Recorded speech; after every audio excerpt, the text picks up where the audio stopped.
آپ سبھی سامعین و ناظرین کو میرے یوٹیوب چینل رفتہ رفتہ جانب حق کی طرف سے رمضان مبارک ہو۔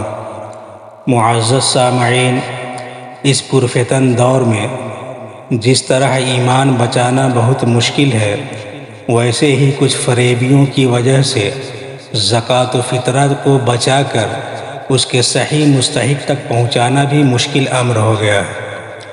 اس لیے یہ ہم سب کی ذمہ داری ہے کہ زکوٰۃ و فطرہ کا صحیح مستحق کون ہے اس کی تلاش کریں اور اس رقم کو صحیح جگہ پہنچائیں، ورنہ زکوٰۃ و فطرہ ادا ہی نہیں ہوگا۔ 4 ایسے مصارف ہیں جہاں اگر زکوٰۃ و فطرہ کی رقم پہنچ جائے تو سمجھ جائیے کہ ہماری زکوٰۃ اور ہمارا فطرہ ادا ہو گیا۔ صدقہ فطر، قربانی، زکوٰۃ اور حج کے الگ الگ نصاب ہیں۔ سب کا نصاب ایک نہیں ہے۔ کسی پر فطرہ اور قربانی واجب ہے تو کسی پر زکوٰۃ اور کسی پر حج۔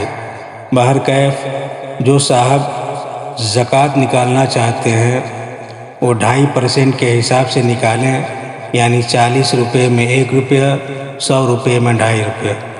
اسی حساب سے زکوٰۃ نکالیں اور اپنے مال کو پاک کریں۔ اور جو صاحب صدقہ فطر نکالنا چاہتے ہیں وہ اپنی طرف سے اور اپنی نابالغ اولاد کی طرف سے، اور وہ بالغ اولاد جو عاقل نہیں ہے یعنی مجنون یا پاگل ہے، ان سب کی طرف سے صدقہ فطر نکالیں۔ اگر اپنی بیوی اور بالغ اولاد کی طرف سے دینا چاہیں تو بھی ادا ہو جائے گا، لیکن پہلے ان سے اجازت لے لیں۔ انہیں بتا دیں کہ میں تمہاری طرف سے بھی صدقہ فطر ادا کر رہا ہوں۔ اور ہاں، عید کی نماز سے پہلے اگر کوئی بچہ پیدا ہوا اور اس بچے کا باپ صاحب نصاب ہے تو اس کا بھی فطرہ ادا کرنا واجب ہے۔ بہرحال میرا یہ ویڈیو بنانے کا مقصد ہے زکوٰۃ و فطرہ کا فریبیوں سے بچانا اور اس کے صحیح مستحق تک پہنچانا۔ آپ یوٹیوب پر دیکھتے ہوں گے کہ اس دور میں کیسے کیسے مانگنے والے گھوم رہے ہیں۔ کوئی اپنا حلیہ بدل کر مانگ رہا ہے، کوئی مسلم نہیں ہے پھر بھی سر پر ٹوپی اور کرتا پاجامہ پہن کر لوگوں کو دھوکہ دے رہا ہے، کوئی غیر مسلم عورت ہے تو نقاب پہن کر لوگوں کو دھوکہ دے رہی ہے۔ مانگنے والے جانتے ہیں کہ اس مہینہ میں مسلمان دل کھول کر خدا کی راہ میں خرچ کرتے ہیں، اس لیے یہ لوگ خدا کے نام پر مانگنے کے لیے شہروں، بازاروں اور گھروں کے دروازوں تک پہنچ جاتے ہیں، اور جتنی رقم یہ لوگ ایک سال میں جمع نہیں کر پاتے اتنی رقم ایک مہینہ میں جمع کر لیتے ہیں۔ یہ خوب یاد رکھیں کہ 10، 20، 100 روپے کا امداد آپ سب کو کر سکتے ہیں، مسلم ہو یا غیر مسلم، لیکن زکوٰۃ اور فطرہ سب کو نہیں دے سکتے۔ اس کے لیے کچھ شرائط ہیں۔ اگر آپ زکوٰۃ اور فطرہ کسی غیر مسلم کو دے رہے ہیں یا مسلم ہے لیکن وہ اس کا مستحق نہیں ہے، وہ خود صاحب نصاب ہے یعنی نصاب کے برابر خود اس کے پاس مال ہے، تو آپ کا زکوٰۃ اور فطرہ ادا ہی نہیں ہوگا۔ اس لیے اس کے صحیح مستحق تک پہنچانا آپ کی ذمہ داری ہے۔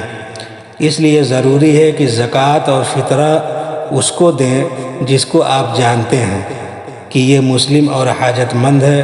جس صاحب نصاب کا سال رمضان میں پورا ہوتا ہے اور وہ رمضان میں اپنے مال کا زکوٰۃ ادا کر رہا ہے تو اس کی بات ہی مت پوچھیے۔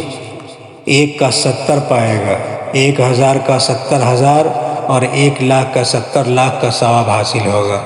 لیکن جس صاحب نصاب کا سال غیر رمضان میں پورا ہوگا وہ رمضان کا انتظار نہ کریں۔